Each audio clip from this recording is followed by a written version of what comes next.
Hello, my name is Justin Adams, and welcome to Jay's Days. I'm going to be talking about something that is going around the movie world like crazy, like more and more interesting, and it's 10 Cloverfield Lane.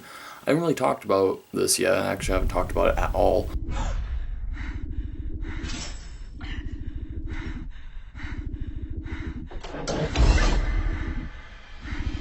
What are you gonna do to me? I'm going to keep you alive. An anthology film, a continuation of the 2005-2006 film Cloverfield, which was one of the biggest found footage film, not the first, but it was like the one to start this mainstream, like, oh, like people like this, and then again don't like it because it's too annoying. The marketing campaign has been amazing. The movie comes out pretty sure next week or in 2 weeks or something like that, and it's like people are still very shaky on like what this is even going to be about. Like, people are expecting it to be a flat out Cloverfield sequel. I am here to say to all of my subscribers and the people that watch my videos, it is not going to be a flat out sequel. Do not be expecting a huge monster movie out of this. I don't know if it is going to be as big as Cloverfield. It looks and seems like it is not. It seems like it's going to be more of a character study. It's kind of like who's telling the truth and who is not.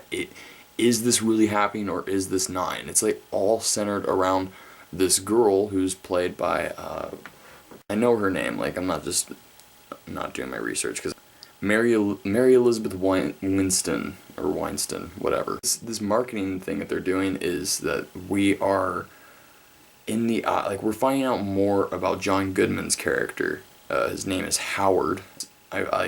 I'll leave links below on so you guys can check it out more yourselves. The information's all over the place. You know, I still haven't fully figured out everything. You know, there's a lot of tricky stuff that if you really need to focus in order to catch these things. There are audio recordings, there are websites, and this thing is going so far, it is becoming so interactive. J.J. Abrams and the directors and the writers, the creators, and Paramount, they literally have people on Reddit and stuff. They're going out and they're finding these things, and they're discovering more and more things. Like, literally J.J. Abrams and them have planted objects from the movie so people can find them and then find out more information. I think I'm not explaining this well. It's crazy. It's the crazy. I've never seen anything like this ever happen. People, I'm not sure if they work for them, if they're getting paid for this. I'm not really sure, but there are videos all over YouTube, and only these people, like, it's not just like everyone can do it.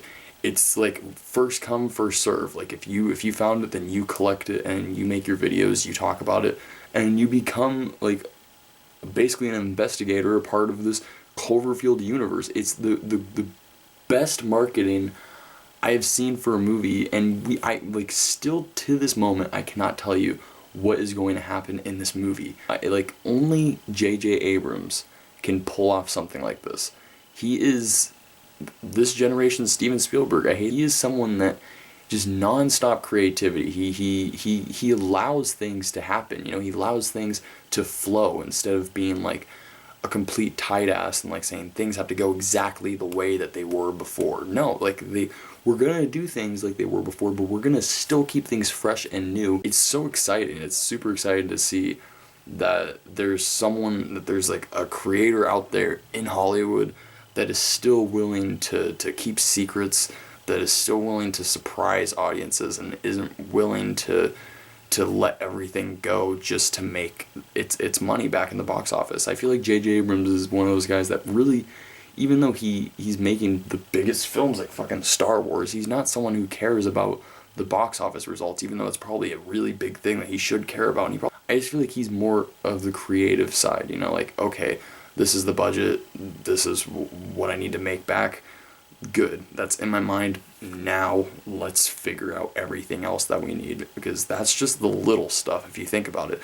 For most people in Hollywood, that's the big stuff, and then the creativity comes next, you know, just worrying about the budget, worrying about how we're gonna make the money back. See by these trailers and how they're doing this that the movie is going to be awesome. It's not going to disappoint. And if it does, then that's going to be very shocking. You know, that's going to be super, super surprising if this movie just ends up sucking just as bad as Fantastic Four. Alright guys, that's what I think about all of this 10 Cloverfield Lane shenanigans. What do you guys think about it? Have you guys checked out the website? If you guys haven't, I'm going to keep links below. Got all my research in the link below so you guys can check it out and you guys can join because it's insane. And I want everyone, at least all of my subscribers, all you guys, to check all of this out before you guys go see 10 Cloverfield Lane. Alright guys, if you want you can follow me on Twitter at @I'mJust_420. And guys, remember to subscribe, like, blah, blah, blah. Yeah.